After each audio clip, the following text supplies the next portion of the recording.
तो आपके पास सवाल में ये कहा गया है कि आपके पास एक बेसिकली क्या है, स्लैक स्ट्रिंग है जिसका लेंथ आपके पास दिया हुआ है L = 5 मीटर, और यहाँ पर एक मास है M1 बराबर 1 kg और यहाँ पर एक मास है M2 बराबर 2 kg, और ये लेंथ है आपके पास 3 मीटर दिया हुआ है। Right sir, is it true?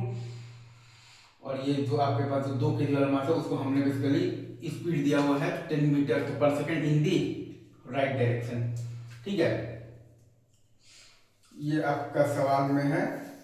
और ये आपके पास जो पूरा जो सिस्टम है वो आपका रखा हुआ है स्मूथ हॉरिजॉन्टल सरफेस पर। तो ये आपके पास 2 kg का मास इधर जाएगा, और जब ये 4 मीटर जब ये जो ट्रेवल कर लेगा और ये लेंथ आएगा जब 5 मीटर, तो उस टाइम पर आपका स्ट्रिंग हो जाएगा, तो क्या हो जाएगा, तो टॉट हो जाएगा। उस टाइम पर आपका स्ट्रिंग हो जाएगा तो क्या हो जाएगा, तो टॉट हो जाएगा। ठीक है सर, इजी। तो ये है आपके पास तो जस्ट बिफोर तो टॉट का केस है, और ये है आपके पास तो जस्ट आफ्टर टॉट का केस है।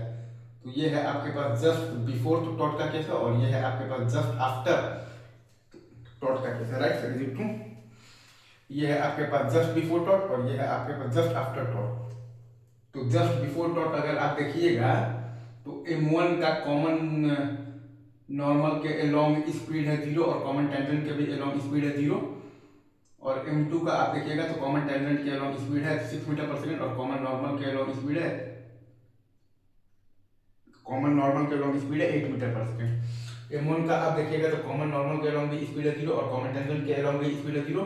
और M2 का अगर आप देखिएगा तो कॉमन टेंजेंट के एलोंग स्पीड है 6 मीटर पर सेकेंड, और कॉमन नॉर्मल के एलोंग स्पीड है कितना है, 8 मीटर पर सेकेंड। M2 का कॉमन टेंजेंट के एलोंग स्पीड है 6 मीटर पर सेकेंड, और कॉमन नॉर्मल के एलोंग स्पीड है 8 मीटर पर सेकेंड। M2 का कॉमन टेंजेंट के एलोंग स्पीड है 6 मीटर पर सेकेंड, और कॉमन नॉर्मल के एलोंग स्पीड है 8 मीटर पर सेकेंड। M2 का कॉमन टेंजेंट के एलोंग स्पीड है 6 मीटर पर सेकेंड, और कॉमन नॉर्मल के लॉन्ग स्पीड है 8 मीटर पर सेकेंड। और M1 का कॉमन नॉर्मल के लॉन्ग की स्पीड 0 है, और कॉमन टेंजेंट के लॉन्ग की स्पीड 0 है। ठीक है, और ये हम लोग फिर बात की है जस्ट आफ्टर द टॉट का बात की है। और ये सरफेस आपके पास कैसा है, स्मूथ हॉरिजॉन्टल सरफेस है। इजी? हाँ जी सर। अगर आप यहाँ पर M1 और M2 दोनों को अगर आप एक सिस्टम मानिएगा, ठीक है सर, तो आप ये देखिएगा कि पूरे सिस्टम पर एलोंग द स्ट्रिंग कोई भी आपके पास एक्सटर्नल इंपल्सिव फोर्स नहीं लग रहा है। मतलब कि अगर आप M1 और M2 को एक सिस्टम मानिएगा तो पूरे सिस्टम पर एलोंग द स्ट्रिंग तो कोई भी एक्सटर्नल इंपल्सिव फोर्स नहीं लग रहा है। मतलब कि आप पूरे सिस्टम पर एलोंग द स्ट्रिंग आप लीनियर मोमेंटम कंजर्वेशन लगा सकते हैं। मतलब कि आप पूरे सिस्टम पर एलोंग द स्ट्रिंग आप लीनियर मोमेंटम कंजर्वेशन लगा सकते हैं। मतलब कि आप पूरे सिस्टम पर एलोंग द स्ट्रिंग आप लीनियर मोमेंटम कंजर्वेशन लगा सकते हैं। मतलब कि आप पूरे सिस्टम पर एलोंग द स्ट्रिंग आप लीनियर मोमेंटम कंजर्वेशन लगा सकते हैं। Easy sir. तो वही हम लोगों ने लगाया है। तो 1 × 0 और प्लस आया है 2 × 8 और वो बराबर आया है। फाइनली जब हम लोग लगाएंगे ना स्ट्रिंग कांस्टेंट, तो दोनों का स्पीड मान लिए हैं एलोंग द स्ट्रिंग आपके पास तो v ही है, आपके पास तो v ही है। तो v इधर और v इधर, तो हमारे पास आ गया है 1 × v और प्लस आ गया है 2 × v। तो v = हमारे पास आ गया है 16/3। तो वही हम लोगों ने लगाया है। तो हमारे पास आया है 1 × 0 और प्लस आया है 2 × 8 और बराबर।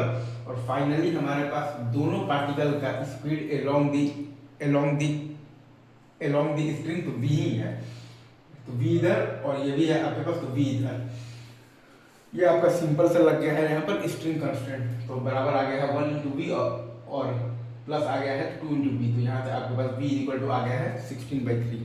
Easy sir. अब अगर आप M1 और M2 पर ध्यान देंगे तो कॉमन टेंजेंट के अलोंग M1 और M2 पर कोई भी इंपल्सिव फोर्स नहीं है। कॉमन टेंजेंट के अलोंग M1 और M2 पर कोई भी इंपल्सिव फोर्स नहीं है। कॉमन टेंजेंट के अलोंग M1 और M2 पर कोई भी इंपल्सिव फोर्स नहीं है। मतलब कि कॉमन टेंजेंट के अलोंग M1 और M2 का लीनियर मोमेंटम कंजर्व रहेगा। मतलब कि कॉमन टेंजेंट के अलोंग M1 और M2 का लीनियर मोमेंटम कंजर्व रहेगा। मतलब कि कॉमन टेंजेंट के अलोंग M1 और M2 का लीनियर मोमेंटम कंजर्व रहेगा। मतलब कि कॉमन टेंजेंट के अलोंग M1 और M2 का वेलोसिटी कंजर्व रहेगा।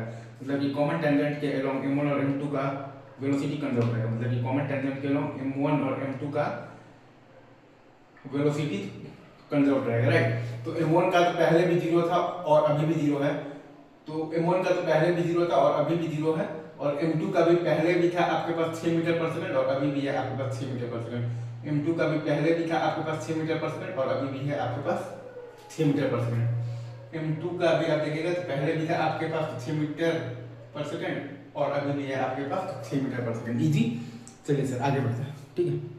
हाँ जी सर, तो अब अगर आपको निकालना है basically impulse of the tension force निकालना है, तो आप चाहें तो m2 पर भी अगर आप ध्यान देंगे तो J equal to integral of the T D T बराबर आ जाएगा आपके पास 16/3 आएगा, और वो आपके पास कहाँ से आएगा तो 16 और माइनस आपको तो करना पड़ेगा तो 32/3।